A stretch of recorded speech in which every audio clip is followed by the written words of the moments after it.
Hi hello నమస్తే అండి. ఈరోజు నేను చేయబోయే రెసిపీ చికెన్ పలావ్ అండి. ఇది చాలా టేస్టీగా ఉంటుంది, చాలా ఈజీ అండి. మీరందరూ తప్పకుండా ట్రై చేయండి.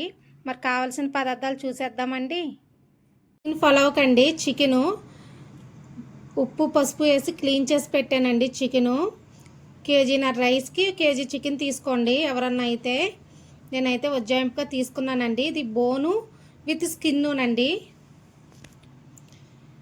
అల్లం వెల్లుల్లి పేస్ట్ అండి, కారం మీ స్పైసీకి తగ్గట్టు వేసుకోండి. కొంచెం పసుపు,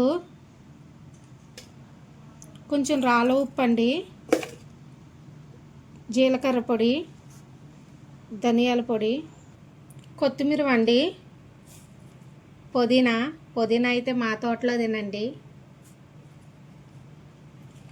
కొంచెం పచ్చిమిర్చి, ఒక స్పూన్ నెయ్యి అండి, కొంచెం పెరుగండి. అన్నీ ఒకసారి మిక్స్ చేసుకుందామండి.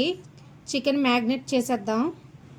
చికెన్ మ్యాగ్నేట్ చేస్తేనండి మీకు టైం ఉంటే మూత పెట్టుకుని ఒక 2 గంటలు ఫ్రిడ్జ్లో పెట్టుకోండి. టైం లేదంటే ఎమ్మటే చేసేసుకోవచ్చండి. పలావు పెద్ద ఏమీ తేడా ఉండదండి, చాలా టేస్టీగా ఉంటుందండి. ఎవరైనా గెస్ట్ వచ్చినప్పుడు మీరు ఖచ్చితంగా చేసి పెట్టండి, బాగా నచ్చుద్ది. ఈలోపు మనం రైస్ అయితే నానపెట్టుకుందామండి.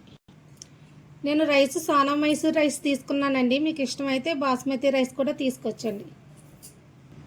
రైస్ కడిగేసి నానపెట్టేసానండి. ఈలోపు మనం ప్రాసెస్ చూసేద్దాం రండి. ఉల్లిపాయ పచ్చిమిర్చి కట్ చేసుకున్నానండి, కొత్తిమీర పుదీనా, బిర్యానీ మసాలా అండి. నేనైతే ఎలక్ట్రికల్ రైస్ కుక్కర్లో చేస్తున్నానండి. గిన్నె ఆయిల్ పెట్టేసాను పొయ్యి మీద, స్టవ్ వెలిగించానండి. కొంచెం నెయ్యి కూడా వేస్తున్నానండి,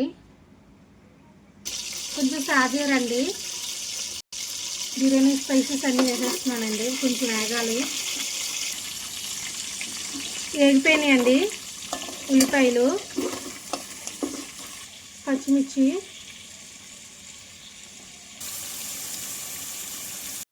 ఉల్లిపాయ పచ్చిమిర్చి వేగిందండి. పుదీనా, కొత్తిమీర ఇవి కూడా కొంచెం వేగాలండి. కొంచెం అల్లం వెల్లుల్లి పేస్ట్ అండి. మనం చికెన్ వరకు వేసుకున్నామండి. ఇది రైస్కి మీకు తగినంత మసాలా వేసుకోండి.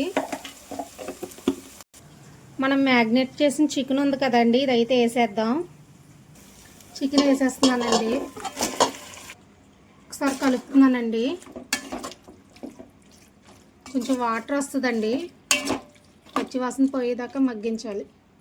చూడండి మధ్య మధ్యలో కలుపుతుండండి. వాటర్ అయితే వచ్చింది. ఈ స్టేజ్లో ఉన్నప్పుడు ఉప్పు కానీ కారం కానీ ఏదైనా మసాలా కానీ సరిపోకపోతే చూసుకుని వేసుకోండి. చాలా టేస్టీగా ఉంటుందండి పలావ్ అయితే. తప్పకుండా ట్రై చేయండి.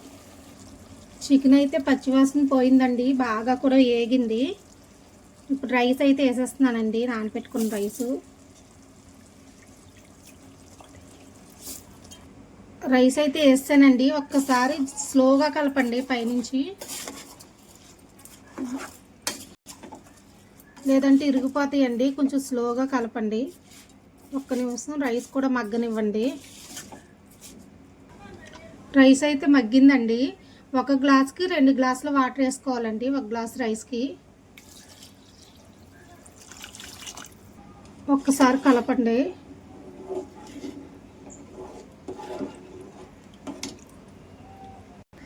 ఇప్పుడు కొంచెం పుదీనా కొంచెం కొత్తిమీర వేసుకుంటున్నానండి.